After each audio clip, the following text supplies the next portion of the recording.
होशियार होशियार होशियार होशियार होशियार होशियार भारत माता की पाकिस्तान मुर्दाबाद मुर्दाबाद मुर्दाबाद पाकिस्तान होशियार होशियार होशियार पाकिस्तान होशियार অনুষ্ঠিত হল 22 তাৰিখে সেইটো আমি একমুখে ধিক্কাৰ দিছো। পাকিস্তানক আমি সতৰ্ক কৰি দিব বিচাৰিছো যে সনাতনী হিন্দুৰ ওপৰত হাত দিলে পাকিস্তানৰ হাতে মাউৰা হ'ব সিহঁতে। গতিকে এক কথা হ'ল আজিলৈকে ভ্ৰমণকাৰীক হত্যা কৰাৰ নজিৰ নাই। ভ্ৰমণকাৰীক বা তীৰ্থযাত্ৰীক সদায় শ্ৰদ্ধা কৰা যায়, কিন্তু যিসকল ভ্ৰমণকাৰী অতি নৃশংসভাৱে হত্যা কৰিলে তাক আমি ধিক্কাৰ দিছোঁ। পাকিস্তানৰ এই ভাৰতৰ বিৰোধী যিটো ভাৱ সেইটোৰ কাৰণে শাস্তি পাবই লাগিব।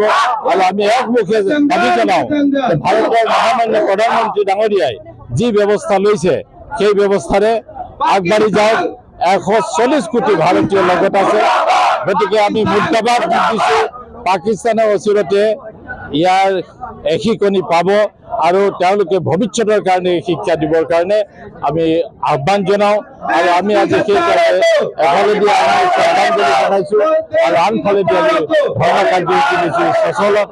আৰু ইয়াৰ যোগেদি আমি আমাৰ দেশত থকা শ্লিপাৰ চেলবিলাককো আমি সতৰ্ক কৰি দিব বিচাৰিছোঁ যে এতিয়াই তেওঁলোক মূল সুঁতিলৈ আহক, হয় তেওঁলোকে চাৰেণ্ডাৰ কৰক, দেশ এৰি গুচি যাওক। ভাৰতৰ এতিয়া সকলোৱে শক্তি সামৰ্থ্যৰে আমি আগবাঢ়ি যাম, নিজৰ দেশক ৰক্ষা কৰিম, সমাজক ৰক্ষা কৰিম। সকলোৱে শ্ৰদ্ধাঞ্জলি জ্ঞাপন কৰিছো আৰু এইটো কথা নিশ্চিত যে ভাৰত চৰকাৰে ইয়াৰ যোগ্য প্ৰত্যুত্তৰ দিব। আগতে সদায় আমি সন্ত্ৰাসবাদীৰ কথা কওঁ, কিন্তু এইবাৰ প্ৰথমবাৰৰ কাৰণে পাকিস্তান চৰকাৰৰ কথা, পাকিস্তান ৰাষ্ট্ৰৰ কথা কোৱা হৈছে। আজি যিহেতু ভাৰত 150 কোটি মানুহ, সেইকাৰণে অলপ চিন্তা কৰি পেলাই ইয়াৰ কৌশল অৱলম্বন কৰিব লাগিব। কিন্তু এইটো নিশ্চিত যে পাকিস্তানে যোগ্য প্ৰত্যুত্তৰ পাব আৰু ই বিশ্বৰ ভিতৰতে এটা ভাল উদাহৰণ হৈ ৰ'ব। আৰু এটা মই ব্যক্তিগতভাৱে ভাবো যে ভাৰত চৰকাৰৰ যিটো প্ৰয়োজন, ভাৰতবৰ্ষত যিসকল হিন্দু আছে সেইসকলক সামৰিক প্ৰশিক্ষণ দিয়া কৰক। যেনেকে আজি ইজৰাইলে দিছে, তেনেকে আজি ভাৰতে হিন্দুসকলক সামৰিক প্ৰশিক্ষণ দিয়ক, যাতে প্ৰয়োজনত তেখেতসকলে অস্ত্ৰ হাতত উঠাই ল'ব পাৰে। মোৰ দৃষ্টিভংগী নহয়, এইটো আমাৰ সকলো হিন্দুৰে দৃষ্টিভংগী। ভাৰতবৰ্ষত হিন্দুস্তানত প্ৰতি হিন্দুৰে দৃষ্টিভংগী যে 1947 চনতে ভাৰত বিভাজন হৈছিল ধৰ্মক লৈ। পাকিস্তান, পূব পাকিস্তান, পশ্চিম পাকিস্তান আৰু হিন্দুস্তান। তো পূব পাকিস্তান বাংলাদেশ হয়, পশ্চিম পাকিস্তান পাকিস্তান হিচাপতে থাকে। তাৰ পিছৰে পৰা হিন্দুসকলক মুছলিমসকলে আক্ৰমণ কৰিয়ে আছে। আপুনি পাকিস্তানেই চাওক, বাংলাদেশেই চাওক, বহুত দিন হোৱা নাই, বহুত পুৰণা খবৰ নহয়, বাংলাদেশত যেনেকৈ আমাৰ হিন্দুৰ ওপৰত অত্যাচাৰ বৰ্তমান কলকাতাত চলি আছে, আৰু কাশ্মীৰটো আপোনাৰ আৰম্ভণিৰ পৰা এনেকুৱাই চলি আছে। প্ৰতিটো ক্ষেত্ৰতে বলি আমাৰ হিন্দুসকল হৈ আছে। আৰু আমাৰ হিন্দুসকলক এনেকৈ যদি আক্ৰমণ কৰি থাকে, হিন্দুৱে যদি হস্ত উঠায়, জয় শ্ৰীৰাম কোৱা বাদ দি যদি জয় পৰশুৰাম কয়, তেতিয়া পৰিস্থিতি খিনি যেন মুছলিমে কণ্ট্ৰল কৰিব পাৰিব। দ্বিতীয় কথা এটা হৈছে, আমাৰ হিন্দুসকলত চাওক, নিজৰ ভক্তিৰ শক্তি, নিজৰ যিটো লোৱাৰ ইচ্ছা, তাৰ ইচ্ছাৰ কাৰণে ৰাৱণে নিজৰ মূৰ কাটি শিৱ ভক্তিভাৱত প্ৰকাশ কৰিছে। একলব্যই নিজৰ আঙুলি কাটি শিৱ গুৰু ভক্তি প্ৰকাশ কৰিছে। এতিয়া কিছুমান আছে নিজৰ লুল্লি কাটি ভক্তি, হয়, সেই লুল্লি কাটি মানে ভক্তি প্ৰদৰ্শন কৰি আছে। এতিয়া কিহৰ ভক্তি নাজানো।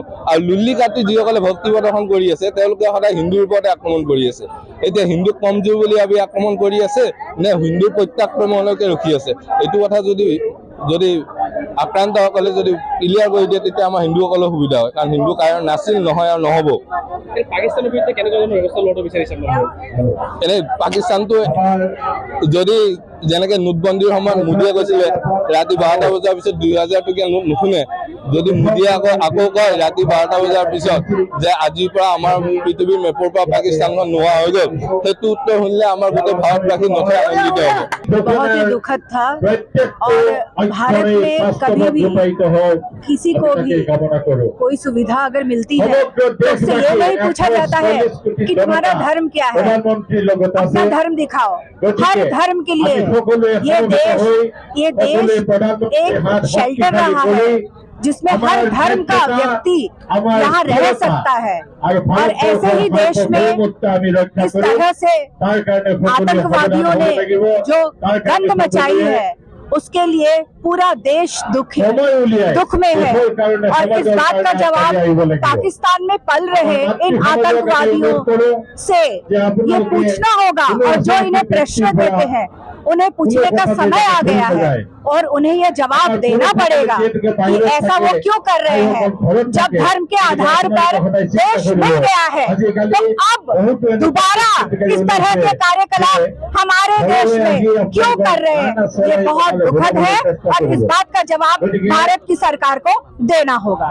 যিকোনো খবৰৰ বাবে যোগাযোগ কৰক 7099017330 লগতে 7099017110 নম্বৰত।